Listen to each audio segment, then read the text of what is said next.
오늘 제목은 힘써입니다. 힘써.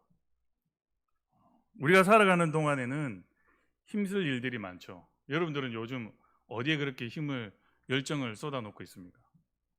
제가 한 2주 전인가 3주 전에 그 캐나다에 있는 이용건 집사님이랑 이제 안부 전화를 하면서 이제 시간이 잘 맞지 않아서 제가 카톡에 문자를 보내면 이제 전화가 오게 됩니다. 그래서 안부를 물으면서 저에게 그러더라고요. 목사님 아직 운동하고 계시냐고. 카톡 보니까 그 메인 사진에 제가 운동할 때마다 사진 한 컷씩 올려놓거든요. 그래서 왜 그 사진만 자꾸 올리냐고 해서 제가 원래는 잘 말을 안 하는데 거기에 대한 이유를 이야기했습니다. 궁금해 하시니까.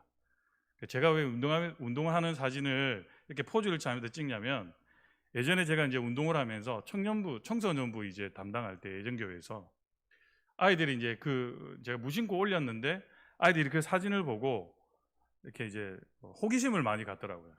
그래서 이제 서로 대화가 그 운동 때문에 막 트이더라고요. 그러니까 혹이나 이 사진을 보고 이제 청소년들이나 친구들이 혹이나 말을 걸어올까, 제가 그렇게 해서 올리는 겁니다. 부끄럽지만 일부러라도 그렇게 올리고 있습니다. 그래서 제가 이제 운동을 하면서 어떤 분은 그러더라고요. 목사님 뭐 성경이나 많이 읽지 무슨 그렇게 밤에 힘든데 운동하자고 막 그러더라고요. 근데 그 말이 이제 제가 이전에는 그렇게 말하시는 분이었는데 저희 교회 와서 그렇게 말하시는 분이 계시더라고요. 그게 나쁘다는 게 아니라 그 말을 듣고 나서 운동을 하면서 제가 시간을 그렇게 할애하고 한 1시간 반에서 2시간 운동을 하거든요. 이 복싱이라는 운동이 엄청 어려워요. 힘들어요. 왜냐하면 상하체 운동을 같이 하기 때문에 되게 힘들어요. 그리고 이 뒤꿈치를 들어서 절대 땅에 닿지 않습니다. 그래서 들고 하기 때문에 상당히 힘듭니다. 그런데 제가 이제 어떤 분이 왜 말씀만 읽지 저녁에 그게 시간을 투자하지 무슨 운동을 하냐고, 목사가 말이야 컨트롤하고 막 그렇게 이야기하시더라고요. 근데 그 말씀 뒤에 그 말이 귀에서 자꾸 윙윙거리고 떠나질 않더라고요. 그래서 제가 이제 이제 예배드리면서 기도하는데 이 운동이 우상이 될 수도 있겠다라는 생각을 했어요. 그래서 하나님, 건강 때문에 운동을 해야 되겠고, 그래서 제가 이 운동으로 인해서 전도하시면 좋겠습니다. 그러니까 어떻게 보면 이게 하나의 변명일 수도 있습니다. 내가 운동을 하기 위한 하나의 변명. 그러나 모든 것이 하나님 나라와 의를 구하는 것이라면 주님, 이 운동으로라도 전도할 수 있는 귀한 매개체가 되게 해달라고 그렇게 기도했습니다. 근데 뭐 아니나 다를까 가끔 가다가 우리 관장님이 한 번씩 이제 아이들을 소개시켜주고 또 이렇게 이제 전도할 수 있는 기회가 또 있더라고요. 그래서 저는 사실 이 말씀을 준비하면서 많이 또 힘들었습니다. 왜냐하면 저의 말씀 보는 시간들이 그렇게 많지 않아서요. 뭐 설교 빼고는 설교 준비하면 뭐 항상 이게 메이니까 그렇게 한다지만 그 외에는 잘 하지 않는다는 제 모습을 보게 됐습니다. 그래서 우상이 하나님보다 더 하나님 앞에서 귀한 시간을 더 많이 쓰는 것은 우상이라고 한다라고 하면, 제 개인적인 생각에 그렇다면 이 운동이 제가 말씀 보는 시간보다 많다면 어떻게 되겠습니까? 말씀을 더 많이 봐야겠죠.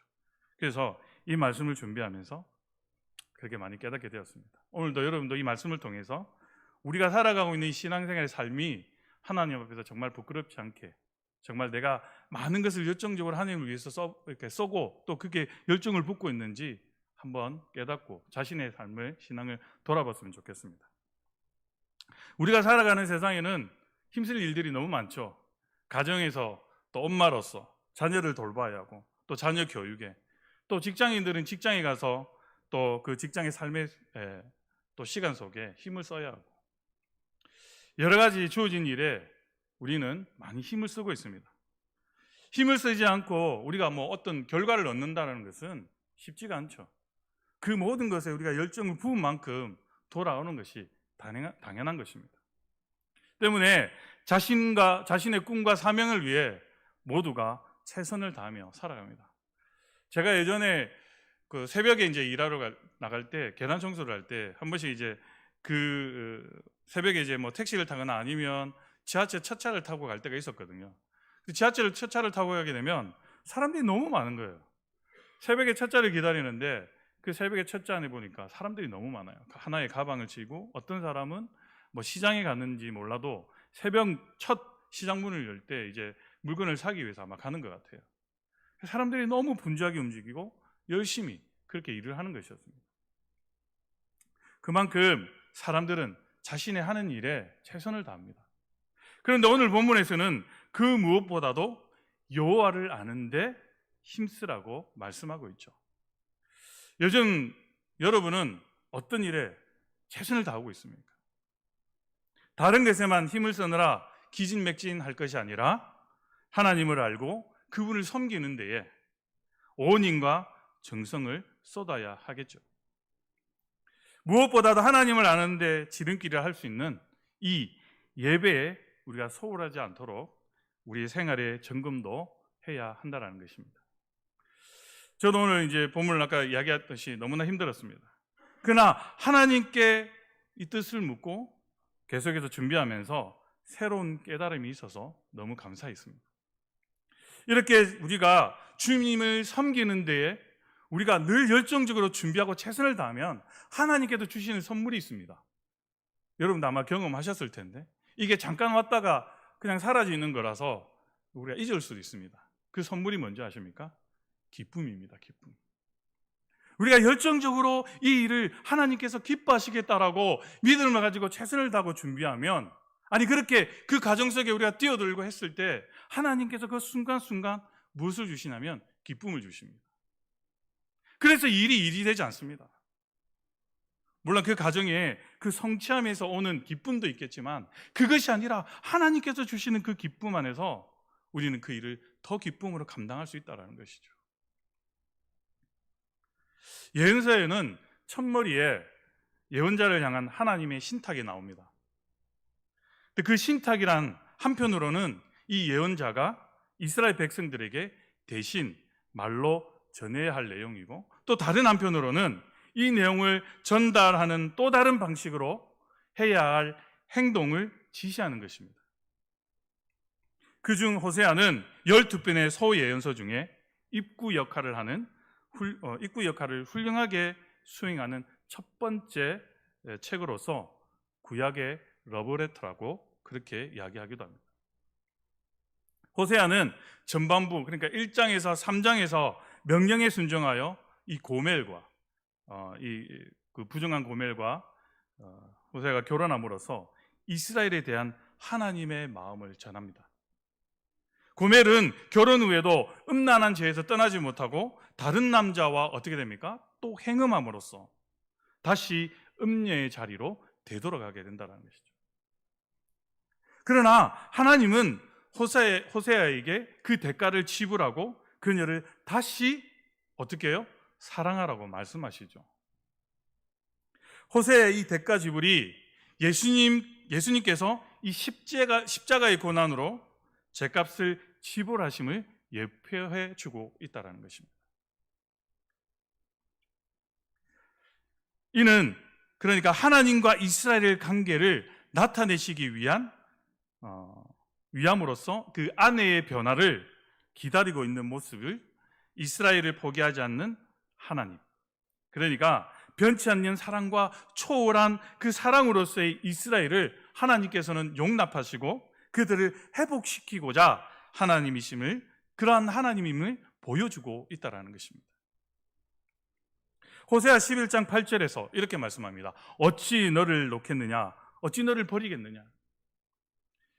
이 어찌라는 말을 총 14회나 거듭하여서 사용하고 있고, 또 그들의 범죄와 타락에 대한 이 하나님의 애끓는 심정을 토로하시는 그 모습을 끝까지 너희들을 내가 놓치지 않고 사랑하고 용서하시는 그 하나님의 모습을 잘 보여주고 있다는 것이죠.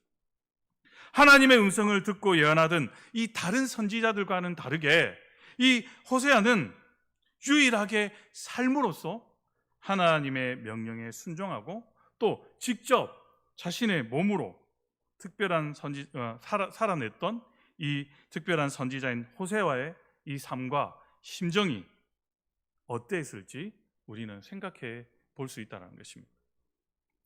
저와 여러분은 만약에 호세아처럼 이 음란한 여성과 결혼하라고 그렇게 이 깨진 가정, 역기능적인 이 가정에서 여러분들이 자녀를 키우고 그렇게 하라고 하면 여러분들 할 수 있겠습니까?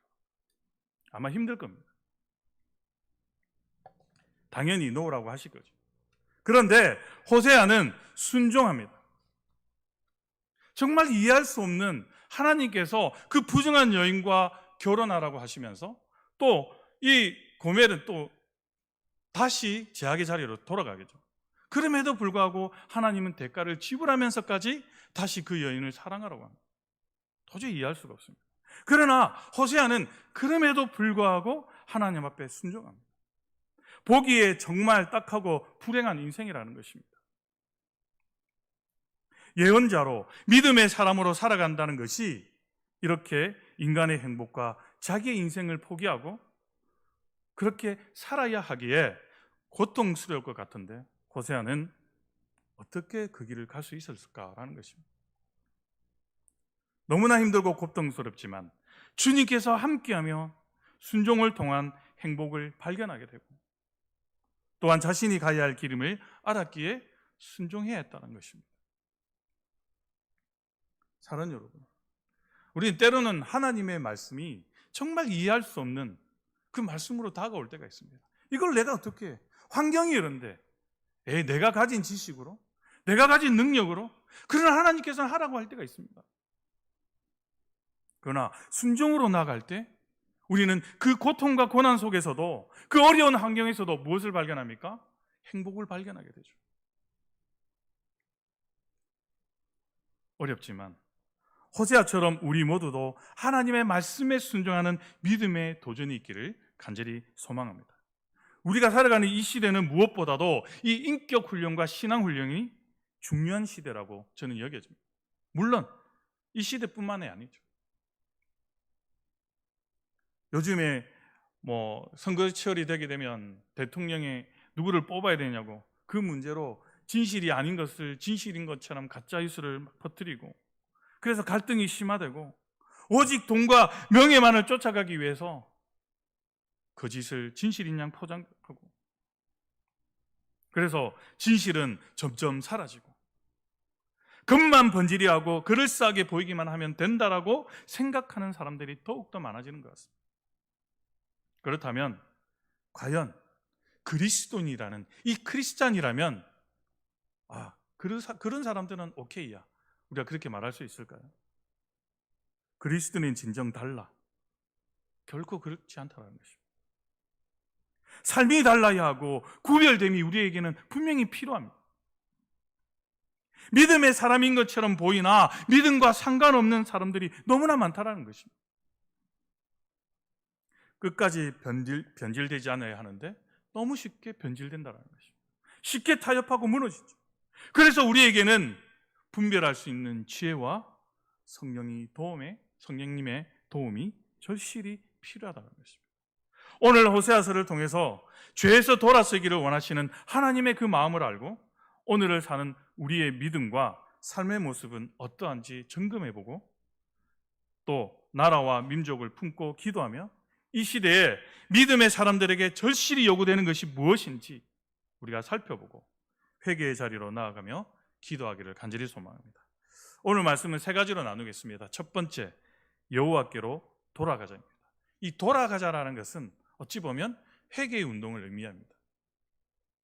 당시 상황을 살펴보면 여로보암 2세 시대로 이 북이스라엘이 점점 쇠약해져 갔던 그들이 이제는 점점 더 세력이 강화되고 힘이 세져 갔습니다. 더욱 번성해 갔죠. 그 결과 그들의 외적인 형통이 하나님의 권위를 무시할 정도로 교만하게 만들었고 또 여러 가지 사회적 문제가 발생하게 되었다는 것입니다.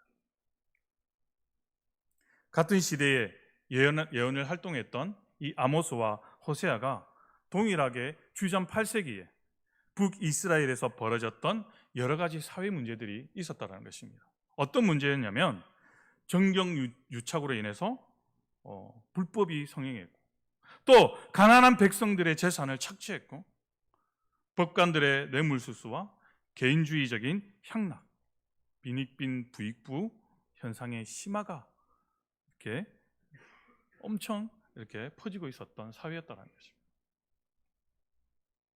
뿐만이 아니라 건기와 우기로 이루어진 이 가나안 땅의 기후로 인해서 농경 문화를 배경으로 하는 현실주의적 이 풍요제의에 중심을 두는 바알을 숭배하는 이 우상 숭배가 심각하게 일어났다는 것입니다. 이런 현상을 보면 시대가 달라도 지금도 동일한 문제가 발생하고 인간이 얼마나 죄악 덩어리인지 알 수가 있다는 것입니다. 여러분, 이것이 큰 문제인 것 같지만 우리 개인적인 삶을 돌아보십시오. 여러분들이 정말 우리의 삶의 이 소소한 일들도 하나님보다 더 귀한 일들이 얼마나 많습니까? 24시간 쪼개서 여러분들이 생각해 보십시오. 여러분들의 삶은 정말 하나님께서 기뻐하시는 삶을 살아가고 있는지. 또한 정치적으로는 이 시리아와 연합하여서 이 북이스라엘은 아시리아와 전쟁을 벌이고 있었습니다. 기회를 노리던 남유다는 이 북이스라엘이 아시리아의 이 세력을 막느라고 이 정신없는 틈을 타서 아시리아에 빌붙어서, 남유다는 빌붙어서 북이스라엘을 공격하였습니다. 이를 일컬어서 시리아와 에브라임 형제 전쟁이라고 그렇게 이야기하기도 합니다. 한마디로 북이스라엘은 하나님을 신뢰한다고 하면서 주변 제국을 더 신뢰하고 하나님께 예배는 드리지만 풍요의 어떤 근원은 바알에 있다라고 생각하는 왕과 백성들의 이중적 태도가 당시의 모습이었다는 것입니다. 자기들은 예배를 드려요. 난 하나님께 예배 드렸으니까. 그런데 뒤에서는 이중적인 삶을 살았다는 것입니다. 이런 이중적인 모습은 출애굽기 우리 32장 금송아지 사건에서 잘 우리가 볼 수가 있죠. 모세가 없자 아론에게 자신들을 인도할 신을 만들라고 많은 백성들이 요구하죠. 그러자 금과 금고리, 금반지 모든 것을 빼서 우상들을 만들어서 신이라고 그렇게 자칭하고 그 송아지 앞에 제단을 쌓게 됩니다. 번제를 드리며 화제를 드리고 백성이 앉아서 먹고 마시며 일어나서 뛰어놀았다는 것입니다. 우상 앞에서 드리면서 하나님께 예배를 드린다라고 그들은 생각했던 것이죠. 이런 모습을 보신 하나님께서 그들의 행동이 어땠다고 말씀합니까? 부패했다라고 말씀합니다. 하나님은 부패하다고 보시는데 그들은 예배 드린다라고 여기는 모습이 꼭 우리의 모습은 아닌지 우리는 생각해 보아야 한다는 것입니다. 하나님께서 인정해 주시는 예배가 되도록 우리는 먼저 선행되어야 하는 것은 무엇이냐면 회개라는 것입니다. 회개. 6장 1절 말씀을 세 가지로 이제 나누어서 생각해 볼 수 있는데요. 이게 히브리어 성경이 헬라어로 번역되고 다시 우리말 성경으로, 우리 언어로 성경으로 번역되는 가운데 약간의 차이가 있기 때문입니다. 첫 번째, 고난당한 성도들이 하나님을 새로 발견하고 회개하면서 하는 말로, 그러니까 이는 호세아가 이스라엘 백성들에게 하는 말이 아니라 백성들이 앞으로 파멸에 빠질 이스라엘 백성들이 스스로에게 그냥 하는 말이라 그렇게 하는 것이죠. 두 번째는 호세아가 이스라엘 백성들에게 너희들이 이렇게 완악하고 깨닫지 못하지만 하나님께 돌아가자고 권면하는 것입니다. 세 번째는 성전 제사에서 제위에서 사용하던 참회 기도문에서 비롯된 것으로 내용상으로는 볼 때 전혀 손상이 없는 완벽한 기도이지만 4절에서 너희의 인애가 아침 구름이나 시 없어지는 이슬 같다라고 그렇게 말씀하죠. 그러니까 하나님의 반응을 보면 이 기도문을 암송할 당시에 이스라엘 백성들이 형식적인 제의를 한 것으로 보인다는 것입니다. 성경 소제목을 보면, 여러분 성경 소제목을 보면 이렇게 돼 있죠. 6장에 보면 소제목에 백성들의 불성실한 회개라고 그렇게 적혀 있습니다. 자신들은 하나님의 백성이라며 하나님께 드리는 그 제사에 나가서 형식적인 참회의 기도를 드리고 뒤돌아서서는 정치적이고 외교적이고 군사적인 계산을 하느라 여념이 없었다는 것입니다. 우리의 삶도 마찬가지죠. 우리는 예배를 잘 드립니다. 하나님 없이는 못 살 것처럼 그렇게 기도하면서 예배 드립니다. 아멘 아멘 하답하면서 세상에 나가면 이렇게 타산적으로 사는 것이죠. 이 기도문을 외우고 있는 이스라엘 백성들은 마음 깊이 회개하는 것이 아니라 타성에 젖은 형식적인 기도문을 외우고 있었다는 것입니다. 하나님이 그 마음을 몰랐을까요? 하나님이 그 한 사람 한 사람의 기도하는 마음들을 다 모르고 있었을까요? 제가 앞에 말씀드린 세 가지 중 어떤 것을 선택하더라도 우리가 생각할 보편적인 진리의 구원은 반드시 여호와께로 돌아가는 회개가 전제되어야 한다는 것입니다. 오늘 보면 1절에서 6장 1절에서 오라로 번역된 이 히브리어 레쿠는 어원상 걸어가는 행위를 지칭하는 동사로서 얄라크의 2인칭 복수 명령으로서 너희는 걸어가라는 의미를 가지고 있습니다.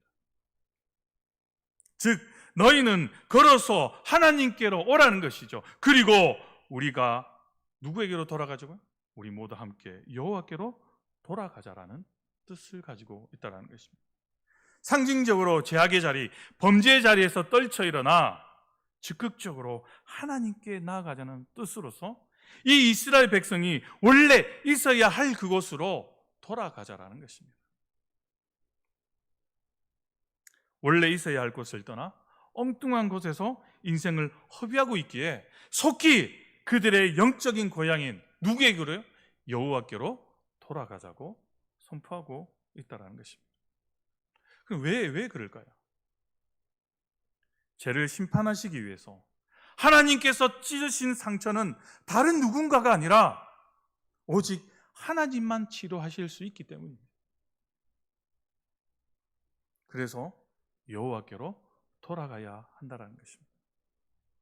어디서도 상처에 대한 내가 받은 상처에 대한 그 해결책을 발견할 수 없기에 우리가 하나님 앞에 징계를 당할 때 겸손한 마음으로 그분에게로 돌아가 회복의 은총을 누리는 것이 진정으로 지혜로운 자의 모습이라는 것입니다.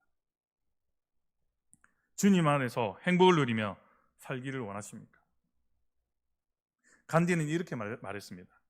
내가 하는 생각과 말과 행동이 조화를 이루는 것이 행복이다 라고 말했습니다. 믿음의 사람으로서 입술의 훈련 그리고 마음의 훈련과 함께 힘써 주신 말씀대로 순종할 때 우리는 참 평강과 행복을 누릴 수 있다는 것입니다. 또한 그런 우리의 모습을 주님이 보고 계시고 마음에 합한 자라고 여겨주신다는 것입니다. 여호와께로 돌아가자는 촉구는 시대와 장소를 불문하고 하나님의 모든 백성들이 상기해야 할 권면이라는 것입니다. 물론 하나님과 동행하며 말씀에 또 순종하고 하나님과 인격적으로 연합한 삶을 살아가야 하지만 때때로 죄성을 지닌 육신의 한계로 이 세상 가운데서 삶을 살다 보면 하나님과 멀어질 수 있다는 것입니다. 하나님의 백성이 세상에서 방황하든 죄로 인해서 고난을 당하든 하나님께로 돌아가지 못하도록 막을 수 있는 것은 아무것도 없습니다. 하나님께 나아가고자 하는 그 어떤 방해물도 없다는 것입니다. 하나님은 그렇게 만들어 놓았습니다. 다만 단 한 가지 유일하게 장애물은 어떤 것이냐면 인간의 완악한 마음뿐이라는 것입니다. 우리는요, 남자들은요, 뭘 해라고 하면 그냥 여성들에게 그냥 미안하다 이러면 되는데 그 대단한 자존심 때문에 그 말하기가 어려워요. 그래서 고집불통 고집을 피우죠. 별거 아닌데도. 그런 것처럼 인간의 마음이 그렇다는 것입니다. 하나님께 나아가고자 하는 방해물은 그 어떤 것도 없습니다. 오직 자신뿐이라는 것이죠. 입술로만 하는 형식적인 회개, 불성실한 회개가 아니라 온전히 받을 만한 회개를 우리는 진심으로 마음을 다해서 해야 한다는 것입니다. 우리 다 함께 한번 말해볼까요? 저 따라하십시오. 주님, 우리에게 회개할 수 있도록 성령을 부어 주옵소서. 우리가 하는 회개와 주님의 회개의 영을 부어 주심으로 하는 회개의 차이는 엄청나게 크다는 것이죠. 그러기에 회개의 영을 부어 달라는 기도와 함께 우리는 온전한 예배도 하나님께 드려야 한다는 것입니다. 두 번째는 그 앞에 살자라는 것입니다. 6장 2절에 보면 이틀, 셋째 날이라는 시간이 나오게 되죠. 이는 수사학적으로 이었으면서 말하고자 한 것이 있다라는 것입니다. 이것은 히브리어에서 자주 쓰이는 숫자 격언의 한 형태입니다. 첫 번째, 1차적으로는 얼마 안 되는 짧은 시간을 의미합니다. 단시일 내에 조속히 하나님의 회복과 치유가 임한다라는 것입니다. 두 번째는 이면적으로 의미로는 이제 3일이 예수 그리스도의 부활을 예언한 것이라고 해석할 수가 있습니다. 5장 14절에 이렇게 말씀하죠. 사자처럼 혹은 젊은 사자처럼 덤벼들어서 찢어놓겠다라고 말씀하시고, 또 15절에 그 죄를 뉘우치고 내 얼굴을 구하기까지 내가 내 곳으로 돌아가리라. 그들이 고난을 받을 때에 나를 간절히 구하리라라고 말씀하고 있습니다. 하나님께서 하나님의 집으로 돌아가 버리신다라고 그렇게 말씀합니다. 이는 철저히 외면하시고 그들이 고통 가운데 부르짖어도 고개 한번 돌리지 않겠다라는 것입니다. 귀를 막고 눈을 막고 온전히 그들에게서 동을 완전히 돌려버리겠다라는 아주 무서운 말씀이라는 것이죠. 그러나 우리 하나님께서는 그렇게 냉정한 분이 아니라는 것입니다. 뉘치고 하나님의 얼굴을 구하기까지 기다리신다라고 하나님께서는 약속하고 있다는 것입니다. 찢어질 대로 찢어져서 도저히 회복될 가능성이 없는 가운데에서도 마음에서 아주 작게라도 나는 하나님께 돌아가야겠다라는 그 마음을 품는 자들을 향해서 하나님은 초청과 치료의 약속을 주시는 사랑의 하나님이라는 것을 우리는 기억해야 한다는 것입니다. 어느 집에 사고뭉치 청년이 있었습니다. 이 청년은 술을 마시고 행포를 부리다가 그냥 경찰 신세를 치는 그런 경우가 너무나 많았습니다.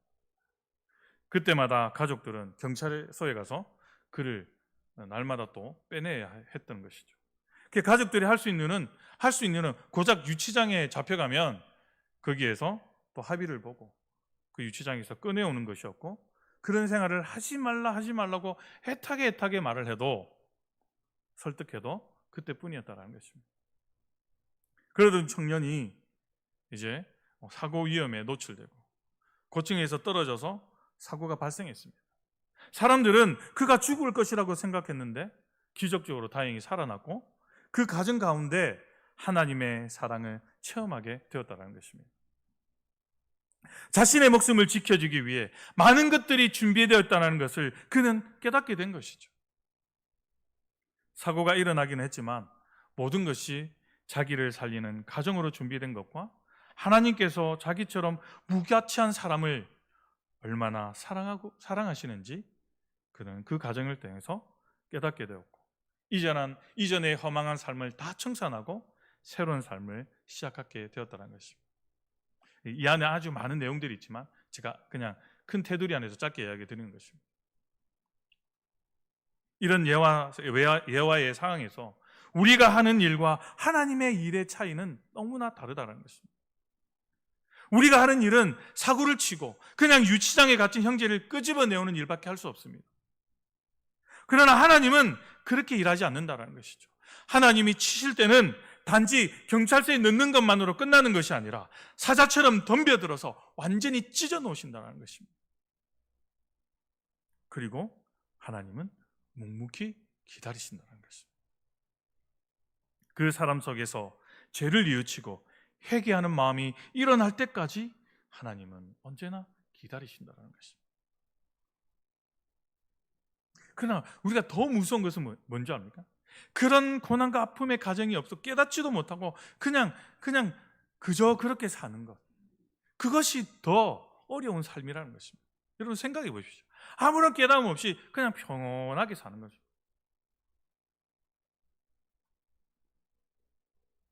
절망 가운데서 조금이라도 마음을 바꾸고 하나님께 돌아오려고 하면 어떻게 하실까요? 유치장에서 그냥 꺼내오는 것이 아니라 아예 그 유치장을 하나님께서는 박살내버리신다는 것입니다. 그리고 다시는 그런 것이 필요하지 않게 만들어 버리신다는 것이죠. 이것이 우리 하나님이라는 것입니다. 우리가 적의 압제 아래에 있다면 하나님은 그 적을 완전히 박살내버리시고 사자에게 찢겨서 도저히 살 수 없게 되었더라도 찢겨지기 전보다 더 건강하게 고쳐주시고 새로운 마음을 회복시켜주시는 하나님은 바로 우리의 구원자라는 사실을 우리는 깨달아야 한다는 것입니다. 여기저기에 치이고 내 마음이 여기저기 완전히 볼 수 없듯이 상처를 꿰맬 수 없듯이 찢어지고 찢어져도 하나님은 온전히 돌아오기를 기다리시며 조그만 믿음의 마음이라도 내가 하나님께 돌아가겠다라는 마음만 있어도 하나님은 완전히 회복시켜 주시고 다시 우리를 새 생명으로 인도해 주시는 분이라는 사실을 우리는 기억해야 한다는 것입니다. 본문을 묵상하는 동안 저는 이렇게 깨달았습니다. 아이들을 우리가 가끔씩 이렇게 양육할 때 써먹는 방법이 있잖아요. 너 3번 만에 안 오면 혼난다. 하나, 둘, 셋 막 세잖아요. 하나, 둘. 요즘 우리 딸에게 자주 제가 그걸 써먹거든요. 그래도 고지그대로 듣지도 않습니다. 이제는 공포라는 것이 없어요. 세 번째, 세 반, 넷 해도 안 옵니다. 예. 그만큼 협박조를 해도 오지 않죠. 그러나 사실은 그 협박 안에 숨은 의도가 있습니다. 더 좋은 말로 또 더 좋은 것으로 오히려 가르치고 좋은 말로 인도하기 위함이었다는 것이죠. 그러니까 안 되니까 그런 협박조로 나가는 겁니다. 이와 같이 하나님께도 숨은 의도가 있습니다. 우리에게 오는 고난과 아픔이 있을 때 하나님께서는 더욱더 우리의 마음을 살피고 내게 돌아오는 하나님의 귀한 숨은 의도가 숨어 있다는 것입니다. 우리는 그러죠. 사람들이 막 무슨 말을 하니까 자기 상처를 줍니다. 상황이 어렵습니다. 그러니까 자기 스스로는 더 힘들어요. 그러니까 더 어려운 늪에 빠집니다. 그러나 우리는 하나님의 얼굴을 구해야죠. 이 상황을 하나님께 아뢰야죠. 하나님은 우리에게 매 손꼽아 돌아오기를 기다리십니다. 하나님의 마음은 늘 우리와 함께하고 있다는 것을 기억해야 합니다. 하나님은 그 무엇을 줘도 아깝지 않다라고 여기시고 우리에게 주시는 분이라는 것입니다. 이런 하나님 앞에 우리는 얼마나 형식적으로 회개하며 하나님을 아는 그 짧은 지식을 가지고 자신만을 지켜 세우기를 우리는 항상 그렇게 교만에 빠져 있고 매일 주일 헌신하고 있다라고 합리화하는 모습은 얼마나 우리가 교만한 모습을 보게 되는지 우리가 알게 된다는 것입니다.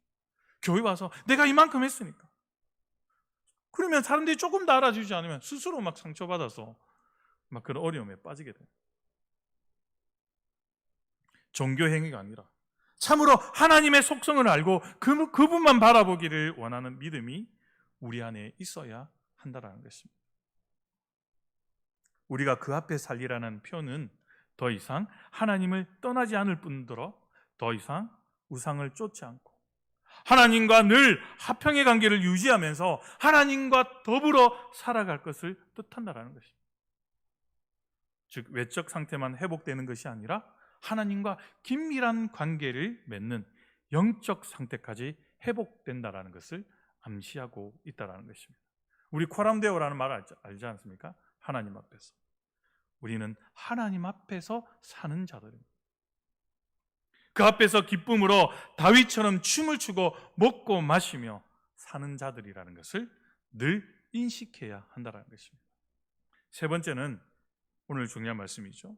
여호와를 힘써 알자라는 것입니다. 필립 얀시의 뜻밖의 장소에서 만난 하나님이라는 책이 있습니다. 거기에서 나오는 내용인데요. 이 스페인 선원들이 이제 대서양을 건너서 남미 대륙에 이제 도착했을 때 일어났던 일들입니다. 스페인 선원들이 탄 이 돛배, 그러니까 천으로 만든 바람의 영향을 받아서 배가 움직이는 돛배, 그 돛배를 말하는데 이 돛배가 아마존 상류의 강에 이제 딱 도착했습니다. 근데 이 강의 폭이 너무나 크니까 이 강 같지가 않았던 것이죠. 그래서 이들이 많은 시간을 힘들게 이제 이 아마존 강의 상류에 도착했는데 그때 많은 선원들이 있었는데 여러 명이 죽었습니다. 그 왜 그러냐니까 갈증 때문에 죽은 거예요. 갈증 때문에 물을 먹지 못해서. 그러니까 자기들은 그러니까 강 상류에 도착했는데 그것이 바다 위인 줄 알고 이 물을 먹지 못했던 거예요. 이 강의 폭이 너무 넓으니까.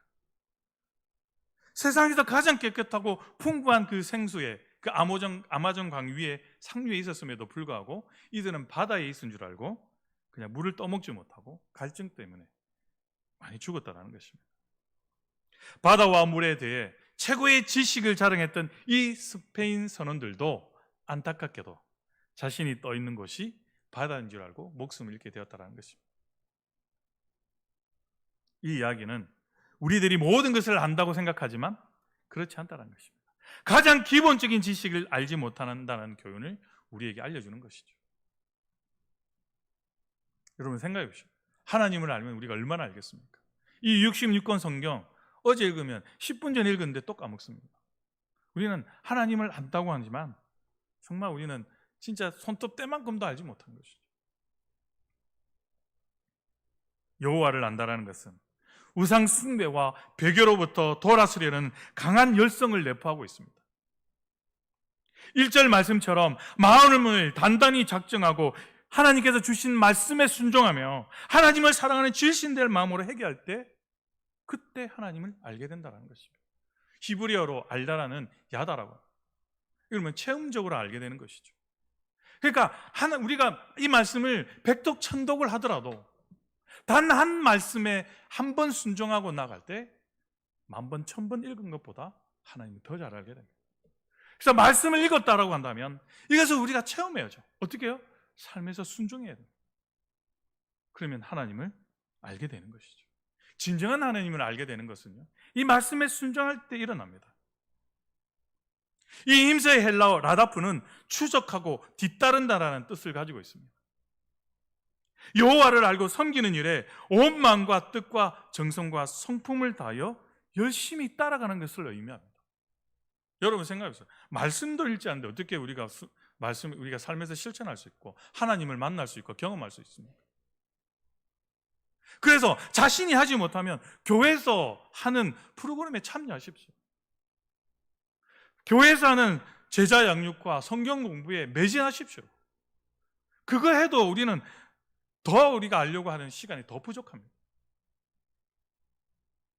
하나님의 말씀을 알아야 순종하죠. 무엇으로 순종하겠습니까? 하나님의 백성으로서 올바른 자세는 바로 전력 투구하여 온 마음과 뜻과 힘을 다해서 열정을 쏟아부어서 하나님을 알아가는 것이라는 것입니다. 더 나아가 온전한 삶과 하나님의 백성답게 성과 의를 행하기 위한 통로가 된다는 것입니다. 그 후에야 2절 말씀처럼 그때그때 주시는 은혜를 새롭게 체험하게 해 주신다는 것입니다. 그래서 우리는 그렇잖아요. 하나님의 지식은 머리에 많이 알아요. 그런데 행동이 수반되지 않아요. 그러니까 어떻게 됩니까? 우울정도가 너무 힘든 거예요. 그러니까 포기하고 싶은 거예요. 그러니까 시기가 일어나고 다툼이 일어나는 겁니다. 하나님은요, 머리가 커져서 지식으로만 아는 게 아니라 순종하며 나갈 때 하나님을 알게 되는 거죠. 하나님을 만나게 되는 것입니다. 그래서 하나님의 일이 기쁨이 넘치는 것이죠. 그 내일이 기대됩니다. 이스라엘 백성들은 하나님을 알고 하나님과 인격적인 관계를 맺고 살아갈 때에는 축복된 삶을 살았지만 하나님에 대한 지식을 상실하고 하나님과 상관없는 상태에 빠질 때는요, 저주와 심판이 일어납니다. 그 사회에 범죄와 살인이 일어나고요, 많은 죄들이, 어둠이 우리를 덮어온다는 것이죠. 우리를 감싸고 온다는 것이죠. 하나님을 알아요. 힘써 알려고 하면 하나님을 알아갈 때 이 사회는 변화되고 내 삶이 변화되고 교회가 변화되고 나라와 민족이 변화되는 것입니다. 4장 1절에 이렇게 말씀합니다. 이 땅에 진실도 없고 인애도 없고 하나님을 아는 지식도 없고 6절에 내 백성이 지식이 없으므로 망하는도다. 내가 지식을 버렸으니 나도 너를 버린다라고 말씀합니다. 여러분 생각해보세요. 하나님의 품에서 벗어나면요, 이 사회는 어둠으로 그냥 꽉 찹니다. 빛이라는 존재 자체가 없어집니다. 그러니까 어떻게 됩니까? 부산에서 막 살인 사건이 나고 이 엄연한 사건, 막 정말 잔인한 살인 사건이 일어나지 않습니까? 왜 그렇습니까? 물론 우리의 책임이 아닐 수도 있습니다. 그러나 우리가 하나님의 아는 이 지식을 잃어버렸을 때 빛은 점점 소멸되어 가고 어둠이 우리에게 엄습해 오는 것입니다. 그러니까 우리에게 사실은 책임이 있다는 것이죠. 바로 하나님에 대한 지식을 스스로 버렸기에 그 결과 4장 2절에서 이렇게 말씀합니다. 오직 저주와 속임과 살인과 도둑질과 간음뿐이며 포악하여 피가 피를 뒤어입니다. 그러므로 이 땅이 슬퍼하며 모든 생물이 세잔하고 사라진다라고 말씀합니다. 또한 7절에는 번성할수록 범죄가 늘어난다라고 말씀하고 있습니다. 호세아에서 중요한 메시지를 집약한 말씀은 6장 6절이죠. 나는 일행을 원하고 제사를 원하지 아니하며 번제보다 하나님을 아는 것을 원하노라. 그러니까 하나님은요, 다른 것보다는 나를 알아주기를 원하는 거예요. 제물이나 번제물과 같은 외적 형식보다 내면의 진정성을 하나님은 귀하게 보신다라는 것입니다. 사랑하는 여러분, 하나님은 나는 인애 자체이다. 이렇게까지 참고 있는 것이 보이지 않니? 다만 너의 모든 것을 참고 나는 바라보고 있다. 너를 어찌하면 좋으리. 이런 주님의 음성이 들리지 않습니다. 사랑하는 여러분, 호세아 10장 12절에 이렇게 말씀합니다. 너희가 자기를 위하여 공의를 심고 인애를 거두라. 너희 묵은 땅을 기경하라. 지금이 곧 여호와를 찾을 때니 마침내 여호와께서 오사 공의를 비처럼 너희에게 내리시. 사랑하는 여러분, 우리의 삶이 하나님을 안다고 그렇게 사는 교만에 빠져 있지는 않습니까? 하나님을 안다고 나는 생각하면서 또 오늘 나의 삶은 정말 교만하게 세상의 일로 많은 시간에 투자하고 그렇게 살아가고 있지는 않습니다. 그냥 나의 신앙생활이 그냥 무덤덤하게 그냥 평온하게 이렇게 여러분들은 혹시 삶을 살아가고 있지는 않습니다. 아무런 변화가 없습니다. 그러면 우리는 하나님 앞에 교만하게 되고 죄악이 우리를 엄습해오고 우리는 변질되어 버리고 말 것입니다. 사랑하는 여러분, 우리가 진정으로 추구해야 할 지식과 우리의 삶을 복되게 하는 지식은 오직 하나님을 아는 지식밖에 없다라는 것입니다. 인생과 신앙의 성경 비결도 첫째는 하나님의 뜻을 알고 그 뜻을 힘써 행하며 하나님과 인격적인 관계를 맺음으로써 그분을 생생하게 깨달아 아는 것임을 우리는 오늘 깨달아야 한다는 것입니다. 사랑하는 여러분, 그래서 우리 하나님의 거룩하심, 하나님의 자애로우심, 하나님의 이 어려우심을 바로 깨달아 아는 것이야말로 복되고 아름다운 지식이라는 것입니다. 또한 그것은 우리가 진정 가치 있는 삶, 영광스러운 삶, 영생의 삶을 살기 위해 반드시 갖추어야 할 지식이란 것도 기억해야 한다는 것입니다. 이 지식을 얻기 위해 매일 전력 투구하고 하나님이 베푸시는 은혜를 받아 누리며 살아가는 우리 평화교회 모든 성도님들이 되시기를 주님의 이름으로 간절히 소망합니다.